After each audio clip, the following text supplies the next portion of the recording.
তো বন্ধুরা, সেই লাস্ট দেখা হয়েছে, তারপরে এই এখন খাবার হোটেলে একদম দেখা করলাম, একটা রুম নিয়ে নিয়েছি, রুমটা গিয়ে দেখাচ্ছি তোমাদের।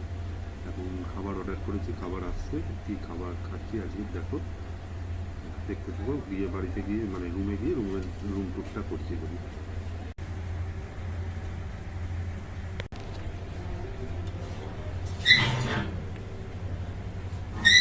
তো বন্ধুরা দেখে নাও, থালি চলে এসছে, চিকেন থালি নিয়ে নিয়েছি। আমি সারাদিন সেরকম কিছু খাওয়া হয়নি, রাত্রিবেলা একটু জমিয়ে খাবো, চিকেন থালি নিয়ে নিয়েছি। খাই, খেয়ে আবার রুমে গিয়ে দেখা করছি।